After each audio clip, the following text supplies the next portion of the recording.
3, 2, 1, grabando. Vamos a ver, tratar de acomodar por aquí.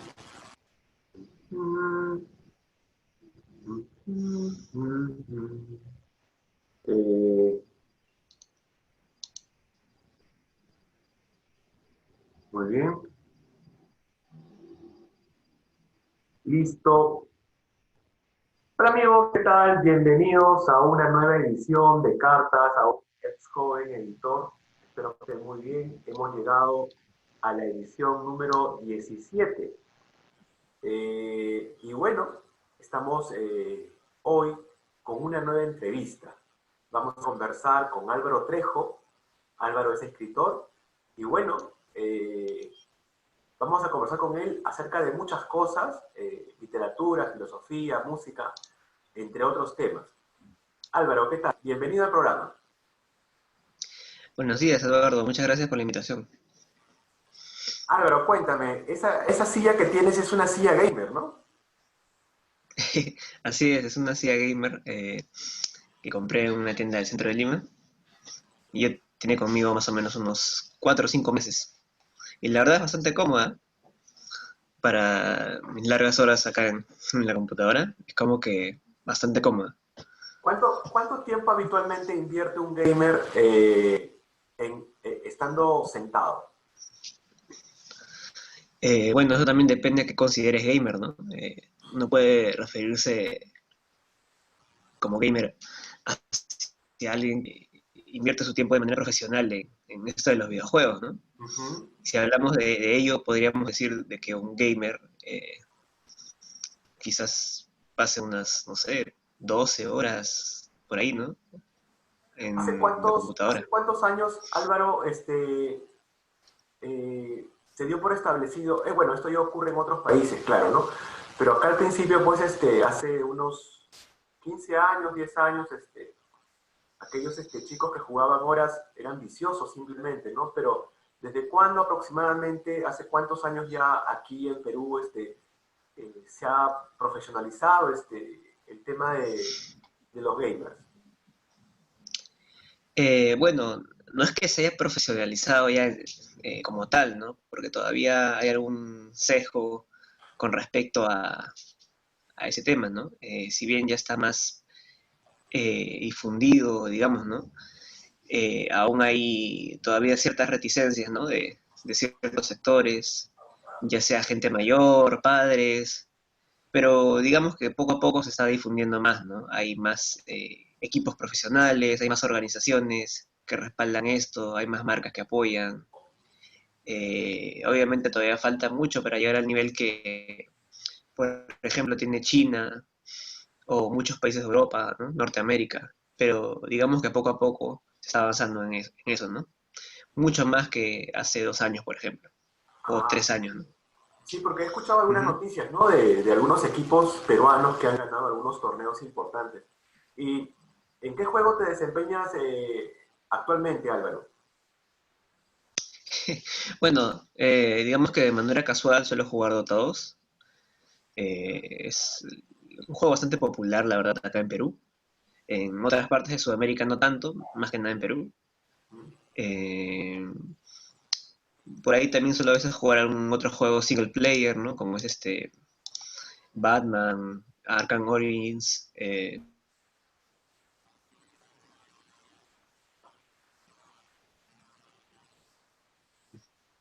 Se quedó, Creed, tiene un libro, han sacado el juego en formato libro, ¿no? Son claro. varias novelas. No las he leído, pero sí sé que están en el libro, ¿no? Sí, sí, sí, sí. Este, depende mucho del juego de la edad, Álvaro. Es decir, por ejemplo, gente de 20 en adelante ya no juega Fortnite. Sí, no, ¿no? Yo creo que hay juegos que están más dirigidos, ¿no? A público quizás infantil, de cierta edad, ¿no? Me parece que el Fortnite, por ejemplo, es uno de ellos, ¿no? Pero también, o sea, no necesariamente sea el caso, ¿no? Puede haber alguien de, no sé, 28 años que quiera jugar con su hermano menor, o con algún amigo de menor edad, ¿no? Y, o sea, igual lo va a hacer, ¿no? Claro. No es una regla general, es Sí, decir, porque he visto que el Roblox no lo juegan los mayores de 18, por ejemplo, el Roblox. No el veo que Roblox, jueguen me gente. suena ese juego, ¿eh? ¿Sí? Me suena, es como Minecraft, creo. Claro, sí, es muy parecido. No es igual, pero es parecido. Tiene un aire. Ya, ya, no, no, no lo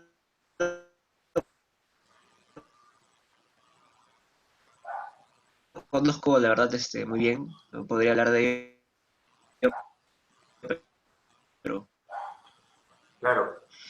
Este, pero sí me suena el nombre. Álvaro, ¿hace cuánto tiempo que comenzaste a escribir? ¿Cómo es que la literatura llegó a tu vida?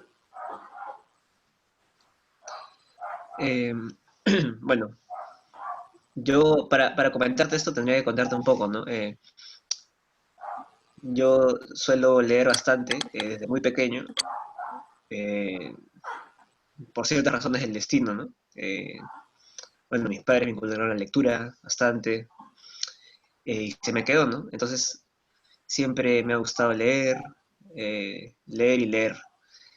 Y yo creo que a raíz de tanto leer llega un momento en que uno dice, ¿no? O sea, tiene tanto dentro de uno mismo que tiene que sacarlo, ¿no? Mm, Entonces ese sentir se dio hace como 3 4 años más o menos.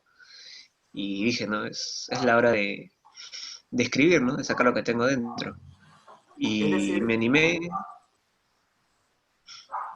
¿Mm? O sea, eh, eh, me animé, abrí un blog y empecé a expectorar algunas cosas que tenía dentro, ¿no? En forma de cuentos, que fueron los primeros que escribí, y se ha dado de forma ininterrumpida, ¿no? No de manera continua, pero sí ininterrumpida, ¿no? O sea, ujú. no lo dejo de hacer, ¿no? Ese blog está ahí, y si bien ahora suelo escribir más poesía, no me he olvidado de la narrativa, ¿no? Pero, o sea, quiere decir que para ti, de alguna forma, la literatura, este escribir ha sido una manera de catalizar, expulsar, sacar, sacralizar, exorcizar ciertas cosas interiores y sacarlas afuera. ¿Eso más o menos ha sido tu proceso creativo? Sí y no. Creo que todo escritor tiene en parte esta necesidad, ¿no? De catártica, catártica de sacar lo que lleva adentro, ¿no? Pero creo que a la vez también es porque uno tiene algo que contar, ¿no? Más allá de cuestiones catárticas. Eh, es necesidad, ¿no? Yo lo veo de esa forma. Ujú. Álvaro, ¿puedes compartirnos de repente un texto pequeño que tengas aquí guardado, ahí guardado? Claro. eh,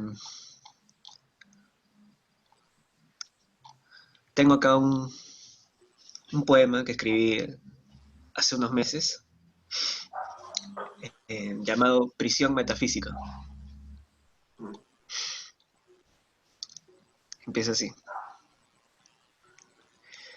Vientos de aislamiento, cárcel involuntaria, ¿qué más da? Si aún así solo soy discurso de un poeta antiguo. Libertad, falso concepto, significantes vacíos, limitado por el logos, limitado por el tiempo, limitado por el cuerpo. Movimiento dentro, afuera, el infinito. ¿Sirve acaso el pensarlo? Ambas se propagan entre los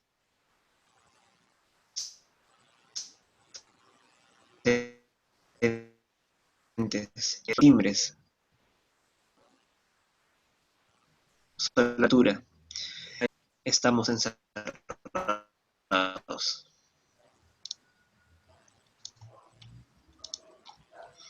Ese es uno de los 3 poemas que escribí en marzo específicamente. Ujú. Tú has escrito unos poemas que tienen mucho que ver con el confinamiento, ¿no? Con el encierro.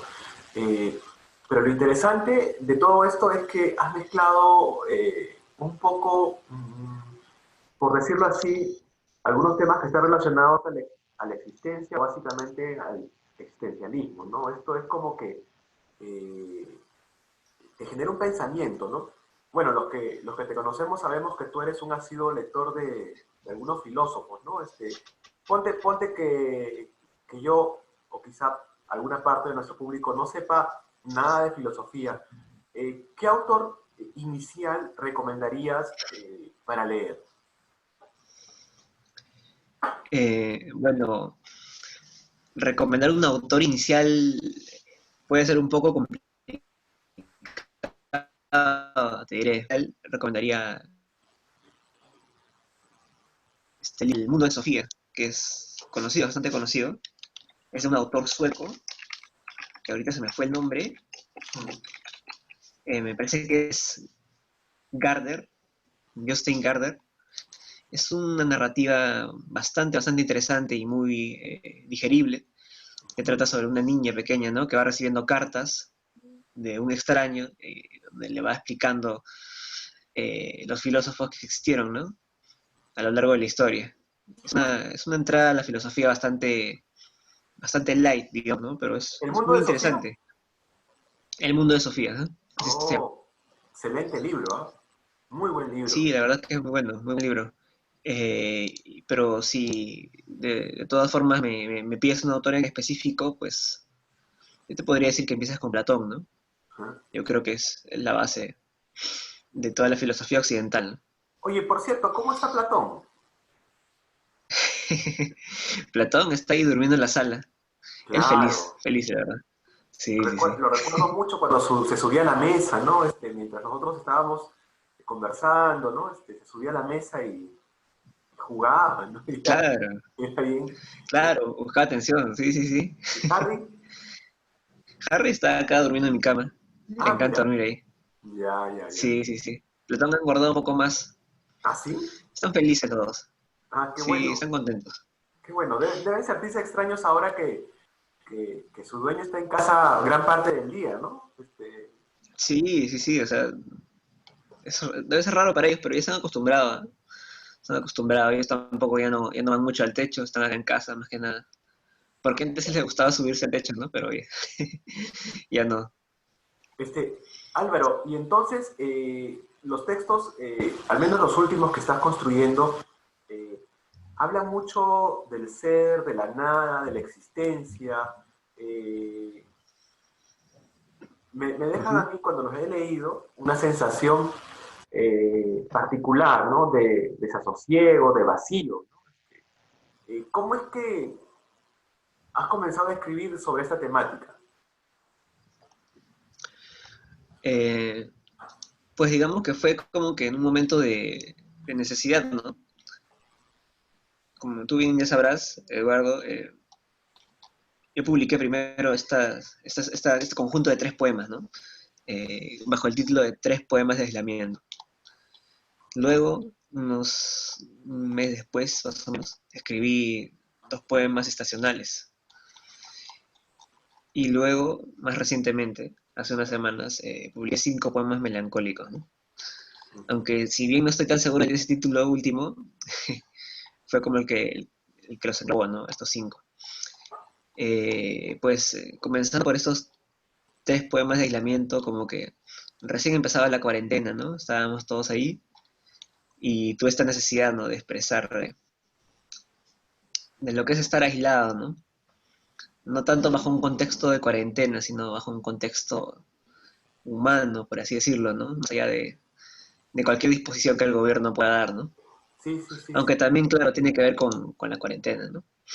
Sí, pero este encierro o este confinamiento de tu yo poético, de tu personaje, creo que va más allá del encierro físico, ¿no? Parece que hablase también de un encierro emocional, de un encierro espiritual, de este revolcarse existencialmente en esta nada, ¿no? Y es algo que toca, ¿no? Es justamente por eso que de alguna forma me dije, oye, vamos a conversar con Álvaro, ¿no?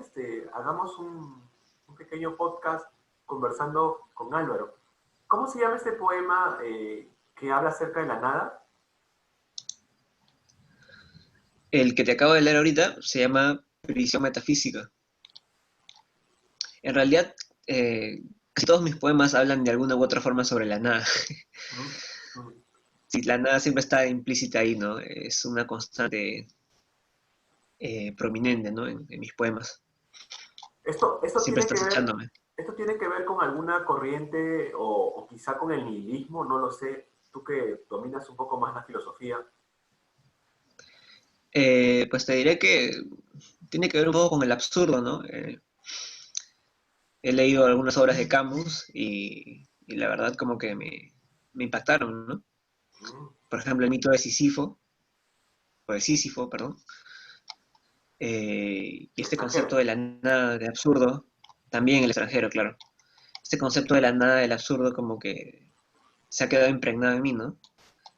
Esta dualidad, este contraste, ¿no? Entre vida y nada, entre ser y no ser. Y de alguna forma trato de que estén presentes en mis poemas, ¿no? Y así no quiera que estén presentes, siempre salen, ¿no? Siempre Bueno, buscan cómo estar ahí en letras. sí. De repente nos puedas compartir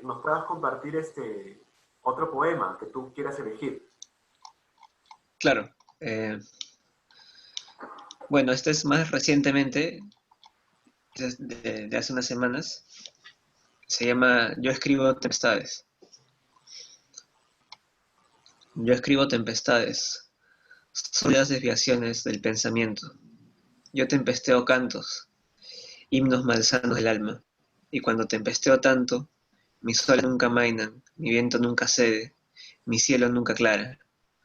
Yo escribo tempestades, sórdidas desviaciones de la voz, y aprendí raudamente a tempestear en el mar de la nada, sobre imágenes incongruentes del primer vivir y memorias frescas del futuro por venir. Yo escribo tempestades, sórdidas desviaciones del querer, estériles veros asesinos de moral y fe. Tempesteo a través del grito sin boca de las víctimas, mis víctimas, y siento el polvo de sus huesos, consumidos por los negros relámpagos de la intrascendencia y el miedo. Yo escribo tempestades, hoy estoy aquí, y quizás no me di cuenta, la tempestad me escribe a mí. Bien. Este es de los 5 que escribí, creo que es el que más me gusta, ¿no? El poema que más me tocó, por Tiene, decirlo de alguna forma. tiene fuerza, ¿no? Tiene fuerza, tiene una situación ahí que marca, ¿no? Y es como que una sensación de desvanecerse, ¿no? El tempesteo, ¿no? Por un instante me hizo acordar un poco a Baudelaire en algún otro texto sobre Uh -huh, reconocerse, ¿no? Esta ambivalencia de la bondad, maldad del ser, de todas estas cosas, ¿no? Que habitan. Eh, pero uh -huh. sin embargo, me parece un texto bastante logrado, ¿no? Me parece muy logrado, muy tocado. Eh, y bueno, me parece interesante la forma en la que construyes al personaje poético, ¿no? Gracias, gracias. Para comentarte, ¿no? Un dato sobre este poema. Yo estaba escuchando la sonata de Beethoven llamada Tempestad, y entonces por ahí como que se me ocurrió un poco hacer un poema así, ¿no? Álvaro, y ya que estás hablando de música, de alguna forma, ¿la música, crees tú, ha influenciado en tu vida personal? No, pero de todas maneras ha sido así. Es una constante, ¿no? Al igual que la escritura, la música siempre ha estado ahí guiando mi camino, ¿no? Para bien o para mal, que más para bien, espero sea yo. Desde muy pequeño, ¿no? Yo empecé a tocar guitarra de los 5 años, guitarra clásica, y desde ese momento no ha parado, ¿no? Mi relación con la música. Eh, si bien ahora como que toco un poco más el piano que la guitarra, igual la guitarra está ahí presente, ¿no? Y espero que más instrumentos también se integren a mi saber musical. Qué interesante, ¿no? ¿Y cómo es que así tú comenzaste? ¿Qué fue lo que pasó exactamente? Para yo entrar en la música, dices. Sí, Eh, bueno, recuerdo que a los 5 años mis padres me metieron a un taller donde había un curso de matemáticas, literatura, pintura y había un curso de guitarra, ¿no? Mm, Guitarra clásica. Y pues ahí empezó, ¿no?, mi relación con la música, tempranamente, ¿no?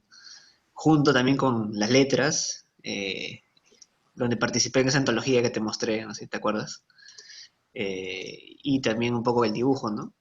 Y las matemáticas. Pero desde ahí empezó todo, ¿no? Y no ha parado hasta el día de hoy. Y no creo que llegue a parar tampoco. claro. Dentro de tu proceso Sí, sí, sí. creativo, muchas veces cuando has escrito, ¿has utilizado música? Sí, la verdad que sí. Y no solamente a la hora de escribir, o sea, escuchando algo, ¿no? Sino música dentro de mi cabeza, escuchando dentro de mi cabeza. Hay una canción o un tema, ¿no? Que siempre sonaba en mi cabeza por algún motivo, ¿no? Sonaba varios días, y por más que quería no podía sacármelo de la cabeza, ¿no? Y usaba eso como para escribir.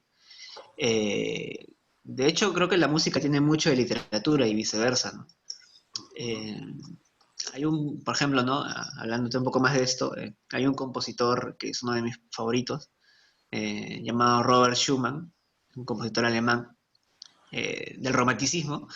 Él tenía una afición por la escritura y también por la música, ¿no? Si bien nunca llegó a escribir textos literarios, era un crítico musical.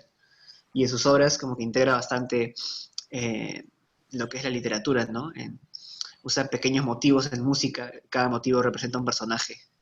Es como que el compositor más literario, por decirlo de alguna manera. Y se siente mucho en su música, en sus obras, ¿no? Y yo, de alguna forma, en música también estoy tratando de buscar hacer algo parecido, ¿no? Ujú. Obviamente no imitándolo, pero como que bajo ese contexto, ¿no? Quisiera integrar la literatura y la música, ¿no? Que son mis dos grandes pasiones. Qué interesante. Álvaro, antes de cerrar, ¿tienes de repente por ahí algún otro poema que quisieras compartir? Sí, claro. Eh, a ver, buscar uno.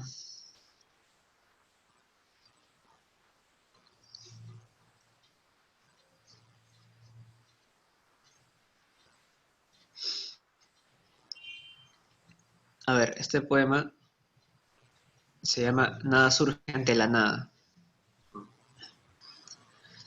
Nada puede surgir ante la nada infinita, ni la voluntad jactanciosa de la vida sobre la vida, ni las meditaciones metafísicas del ingenuo filósofo. Inútil es nacer con el corazón discursivo, enterrando ideas en un cementerio de palabras, porque hasta el más puro de los sistemas ambivalentes es impotente ante la vorágine hambrienta del no ser. Nada puede surgir ante la nada infinita, ni el recuerdo melancólico de una imagen familiar obnubilada por una dosis letal de presente absoluto, que se aferra débilmente a la escurrizamente misteriosa esperanza. Hermoso significante, aún más hermoso su significado etéreo, mas el clímax de lo estético es su finitud, al evaporarse en el tiempo del intemporal. Pero aunque te escriba, pero aunque te lea, pero aunque te piense, tengo que entregar tu cadáver ideal, porque ya me incliné ante la nada. Hoy solo me queda respirar la infinitud. La infinitud, ¿no? Esta infinitud La infinitud. sí, de la que se habla, ¿no? Oye, me parece bien, ¿no? De alguna forma, este encierro, este confinamiento, este cambio en la conducta social, pareciera que ha servido para bien, ¿no? En algunos casos ha servido para bien, motivo de creación, ¿no? Y para otros ha sido, pues, cosas diferentes. Álvaro, me parece interesante lo que comentas y yo creo que para un próximo programa podemos conversar de repente un poco más de literatura y música. De repente ahora para el Por- cierre, podrías improvisar algo en el piano. Veo detrás tuyo un piano, de repente algo y con eso cerramos. Eh, Mientras yo voy haciendo la despedida, muchas gracias a todos por habernos visto hoy. Esta fue la edición número 17 de Cartas a un ex joven editor. Espero que estén muy bien y cuidándose siempre. Ya saben, cuiden a los suyos. Y ahora cerramos. La del cierre para hoy es con Álvaro Trejo al piano. Adelante, Álvaro. Gracias, agradecerte a ti, Eduardo, por la invitación. Espero estar contigo en una próxima edición. Definitivamente, y siempre es un placer hablar contigo, ¿no? Vamos a escuchar a Álvaro con la del cierre.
Muy bien, Álvaro, muchas Esto me gracias. fue un poco de largo.